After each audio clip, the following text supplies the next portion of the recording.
just to set the stage for the last couple of weeks, we've had Joshua and Mike, formerly of Hardwood, on here breaking down this Brittney Griner situation. So I definitely wanted to hear your opinion. Two things: you're a proud American, and you're a veteran. Kevin, go ahead and shoot. I think it's all a bunch of just political nonsense, propaganda, stupidity, whatever you want to call it. That's what it is. Because, like, I'm just going to jump right into it. I know you wanted to hold off a little bit, but I read some of the comments and stuff that you guys were getting just for your takes on all this stuff. And people are ignorant about the process about which is going on right now. It's not about the drug laws for another country or anything like that. They found one small little thing that they could grabbed her on it because they knew she was a name in this country. She's a professional athlete. She had her say about things that were going on in this nation and all of that stuff. And they grabbed her as not really a war criminal, but they grabbed her as like she's a big, gigantic bargaining chip now. That's all she is. That's all Brittney Griner is a big, gigantic bargaining chip. Look, the biggest thing is she's a professional athlete. Not that she's black, not that she's white. If a white person would have went over there and they were a professional athlete and they had weed on them, they would have done the same exact thing just for their leverage of trying to get their people back. This is what it's all about. This is a big, gigantic political nonsense that people have turned into a black and white thing, that people have turned into just a woman thing. It's all nonsense. If you look into it deeply, all it is about is political nonsense and them trying to get back a war criminal for a basketball player and a guy that we've had stuck over there for however long he's been stuck over there. I will tell you one thing, though. If any other person would have been in the White House, she would have already been home because these people aren't scared of our president right now. These people look at him as a pushover, and they're trying to milk whatever they can out of him and out of all the people that we got in power, just so we can bring her back home, just so they look good. Right. It was when the story first started. Like, me and Bryce didn't cover it at all, and Joshua sent me a text and said, "Hey, have you guys talked about this?" And I said, "No." And so he offered to come on and talk about it. And him and Michael did a fantastic job for the 2 they weeks did. that they were on. I mean, just fucking fantastic. When I first started hearing about it, it was from the standpoint of the disparity between NBA players and WNBA players as far as their salary. And I just dismissed that argument. I'm like, I don't want to hear about that. The girls didn't necessarily go over there just for money. They had been going over there since like the 70s and 80s because we didn't have a professional women's league in the United States until 1996. So they would go to Russia, they would go to South and Central America to continue their careers after college. That was the genesis of the girls going over there. So I dismissed that argument altogether. We know the WNBA doesn't make as much money as the NBA, therefore the salaries will never be the same. That's nobody's fault. Nope. Then we got into the political aspect of it, and I'm like, okay, it might be something there. You know, Russia's holding our hands to the fire, trying to get some stuff back. I'm like, okay, I can go with that. Then we got into the racial component, and I'm like, okay, I do agree that I do think there's some of that to it. And Bryce was the first one that brought it to me. He's like, Cam, I'm seeing some racial stuff here. And I said, okay, well, if you feel comfortable about it, we can talk about it on the podcast, which we did.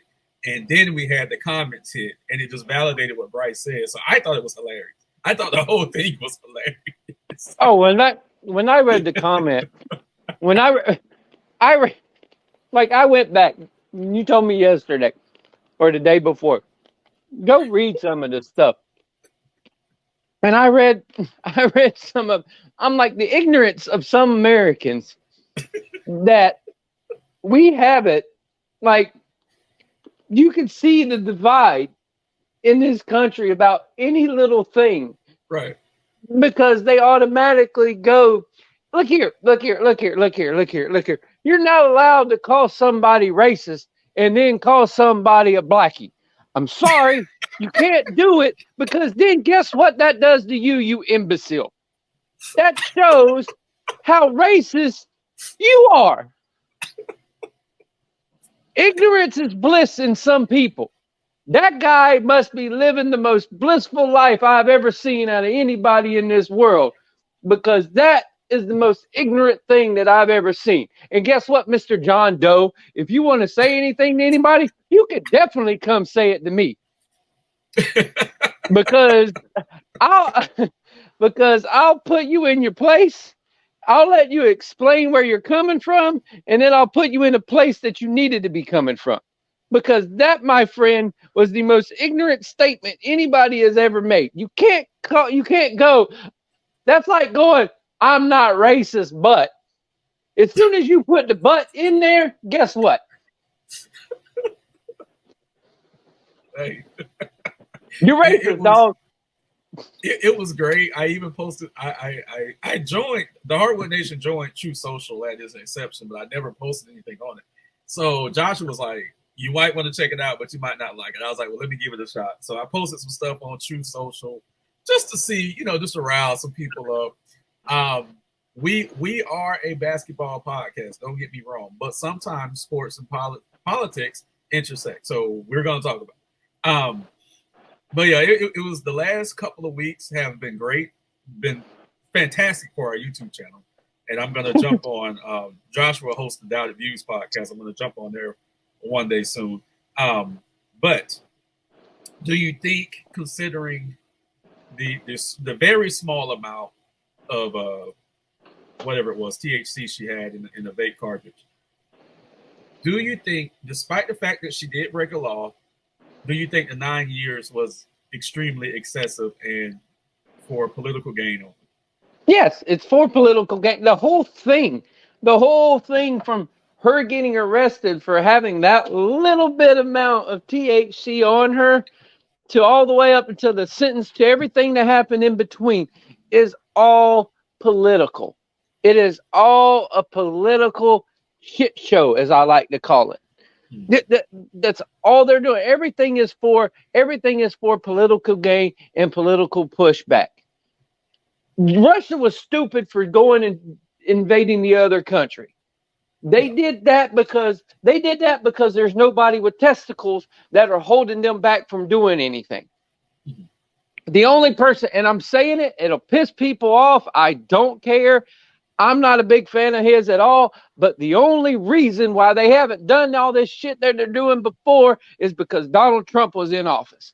There, I said it, but you can get on me all you want to, but it's the damn truth. The dude was in office, shit like this wouldn't be happening.